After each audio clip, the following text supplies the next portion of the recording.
څنګه چې زموږ خان صاحب وګورئ شوکت خان هم دغسې بیا یونیورسټي دغه ایجوکیشن سیکټر داسې په سیلاب کې په مختلفو دغه اکټیویټیز نو دلته که موږ وګورو ادارې لګیا کار کوي خو الحمدلله که فرد په کوم ځای کې عزم کړی دی ارادې دې ته موږ دا میسج ورکوو چې وایي دلته د ټول غریبانان خلک راځي او خپل حق دې حاصلوي دا دی خو موږ په بوزه کې دا اراده ده چې انشاءالله موږ به 300 ګرام وزن به ډبله خرڅو او 150 وزن به موږ سنګله خرڅو.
بسم الله الرحمن الرحیم. په شروع په نامه در بسم چې خاص او ډېر بخښونکی مهرباني دی د پروګرام پښتو فنډ سره ستاسو د خوږ در ملګری طاهر ما ستاسو په دروند خدمت کې حاضر یم. خپرونه د همیش په شان ولس ښه کړه دا وخت جي زه لوړ دیر کوټو کې یم او تاسو ته به ښکاري جي انصاف سستا تندوري سهیب بھائی چې کوم دی ایم ډي درمان هاسټل چې کوم منیجمنټ ډایرکټر دی تاسو په کرونا کې وخت په کووډ 19 کې د دوی چې کومې هلې ځلې دي چانه پټ پرانه دي نه بیا یې هڅه وکړه د انصاف سستا تندور په نوم یو تندوري یو بټۍ کولاو کړه جي او ماشاءالله دلته چې کوم ډبله روټۍ دی تاسو په 20 ملاوي په 10 ملاويږي د 20 نه راکم کړه دا څه تاسو ملاقات کوم راځي موږ سره.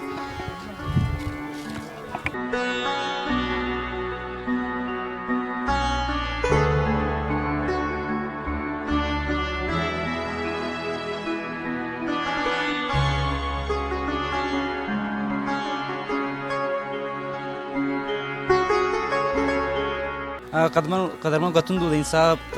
چې کوم څه تندوري دغه چې کوم مالي تاسو ما څنګه ولاړ. السلام علیکم برو. وعلیکم السلام. تاسو څه نام درو؟ شوکت. دې اوسیدونکي جی د ګوسم ډاګ جی تاسو ته غا شروع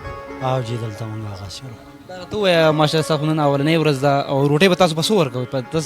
موږ د خیره سره دا روټۍ چې کوم دی نو دا خو د ډېر دغه دا خو موږ به 10 روپۍ د دې دغه ورکوو بله به تاسو په 10 ورکوو بله به 10 روپۍ باندې ورکوو. کتونکو ته څه غواړئ کم چې نو بس کوم کتونکي او د دې علاقې د دې کلي چې کوم کسان دي نو دې ته موږ دا میسج ورکوو چې وایي دلته د ټول غریبانان خلک راځي او خپل حق دې حاصلوي او انشاءالله چې داسې کوشش وشي چې مالدار ترین خلک نورم ځایونو کې دغه وکړي چې د غریبانانو مرسته وشي او روژه ده چې د هر چا ته خپل خپل حق میلاو شي نو ډېره بهتره خبره ده. یو جهان مننه ډېره شکریه ډېره مننه.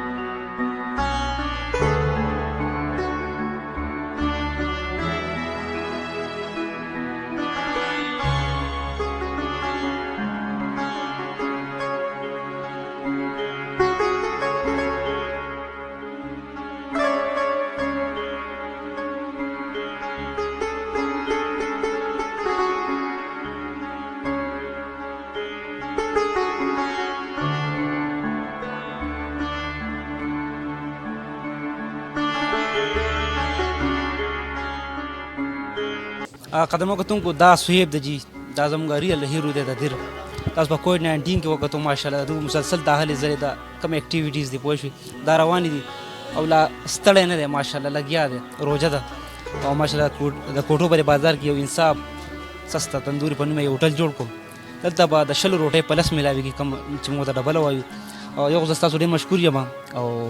تا ته زه یو ځل بیا خالد تحسین پیش کوم چې ماشاءالله د دې د غریب ولس دپاره تا دونه ښه ځای کولاو کم د 20 روټۍ به تاسو په 10 ورکوئ هغه کتونکو ته څه ویل غواړئ کم چې سرمایه‌دار اعوذ بالله من الشیطان الرجیم بسم الله الرحمن الرحیم د پښتو پوینټ عطا الرحمن بھائی ستاسو بیا ثناء الله بھائی ستاسو زه شکریا ادا کوم ځکه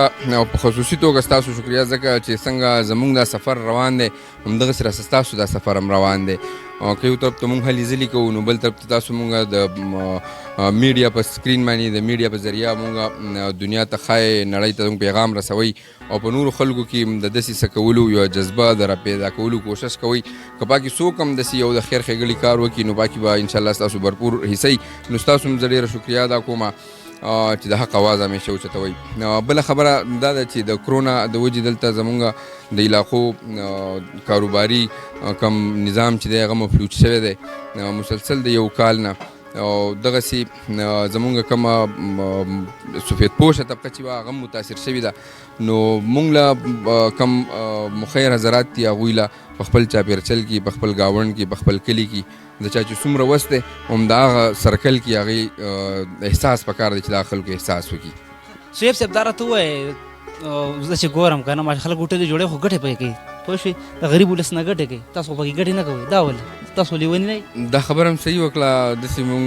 یو ایکسپیرینس یو میاشت مخکې شته داسې چې یو دا خبره وه خو نه الحمدلله داسې سستې شهرت یې الله نه راکوي او بیا د خپل قام سره داسې یو دوکه دا چېرته سوچ هم نشو کولی داسې بیا مطلب موږ خو مقصد دا دی چې نور خلک داسې یو جذبه لري او هغه وسم لري خو هغوی ته لار نه معلومیږي هغوی ته پلیټفارم نه یا په چا اعتماد نشي کولی نو موږ هغه خلکو دپاره چې هغه خپل فردن یو کس ترې راپاسي هغه کولی شي هر څه کېږي څنګه چې زموږ خان صاحب وګورئ شوکت خان هم دغسې بیا یونیورسټي دغه ایجوکیشن سیکټر داسې په سیلاب کې په مختلفو دغه اکټیویټیز نو دلته که موږ وګورو ادارې لګیا کار کوي خو الحمدلله که فرد په کم ځای کې عزم کړی دی ارادې کړې ده نو الله د هغه مرسته کړې ده الله ورته وسایل پوره کړي دي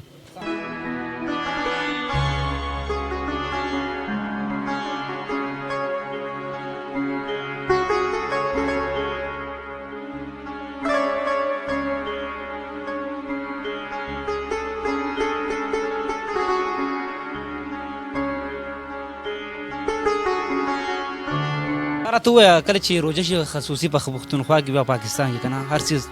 دا اسمان ته ورځي څه ګران شي که نه نو تا به دغه مخاوريز او غوړ خلکو ته ستا څه پیغام په اخره کې یو خو دا زموږ ډېره بدقسمتي ده چې که مونږ بهر دنیا وګورو د غیر مسلمو نو په هغې کې دا شیز الټه دی او دلته دا ذخیره اندوز او بیا دغسې ګراني دا بیا اخري حد ته ورسي نو دا زموږ د ایمان کمزوري ده او د دنیا د ارضي ګټې ته مونږ ګټه وایو او د آخرت ګټه چاته ښکاري نه او په هغې یقین نشته نو ځکه د دنیا زر کیش کول غواړي که 10 روپۍ ولګوم نو چې 100 وګټم خو زه به دا ویم چې په ژوند کې هغه وخت د کار شي سړی د بنیادمو چې په کار شي سړی ډېره ډېره مننه یو جهان مننه شکریه خدمت کتونکو تاسو وکته چې سهیب بھائی دا زموږ ریل هیرو دی د دیر او ان شاء الله موږ سره ولاړو سیب صاحب تاسو نم هلي زلي د موږ تاسو اپریشیټ کوو یو جهان مننه ډېره شکریه خدمت کتونکو تاسو وکته د دې چې کوم مالکان دي هغه هم لګیا دي ماشاءالله تاسو کتای شي دا وخت او دام لګیا دي ماشاءالله روژه ده او د دې کم غریب ولس هغو دپاره دو لګیا دي ماشاءالله ګټه پکې نه کوي ډبله روټۍ چې کومه دا پلس ورکوي جي کاکا جي مناسبت څه تاسو څه ویل غواړئ مونږ دا مناسبه غواړو چې مونږ د صهیب بھائی شکریا ادا کوو او د دې کلي شکریا ادا کوو مونږ د نن نه 12-14 کاله مخکې دلته وخت تېر کړی دی ډېر ښکلی وخت هم تېر کړی دی په دې موقع کې مونږ بیرته دلته راغلي او انشاءالله چې دا خو دا وزن به دې وخت کې دا دی خو مونږ په بوزه کې دا اراده ده چې انشاءالله مونږ به 300 ګرام وزن به ډبله خرڅو او 150 وزن به مونږ سنګله خرڅو زمونږ چې څنګه دې خلکو دا تعاون وکړو انشاءالله زمونږ به ټول عمر دا چې مونږ به د طرفه به د دوی سره ښه لکه دوی چې څومره تعاون وکړو نو دغه شان به مونږ هم کوو چې یاره د دې کلي سره مونږ هم تعاون کوو جان مننه ډېره ډېره شکریه ډېره ډېره مننه خدمت کتونکو دا تاسو وکته چې د نن ورځې خپرونه ماشاءالله په دوی باندې موږ فخر کوو ویاړ کوو چې باید د دې څونه غریب ولس دي او هغو دپاره به دلته دا روټۍ ارزانه ورکوي او دیر کې څونه راتګ غواړي دلته نو تاسو دلته راتلی شئ د کوټو بازار سره نږدې دا هوټل واقع دی دا د نن ورځې خپرونه خپل کوربه طاهر رحمان له ورکوي اجازت په ډېر بخښونکي ربیع جلال سپارم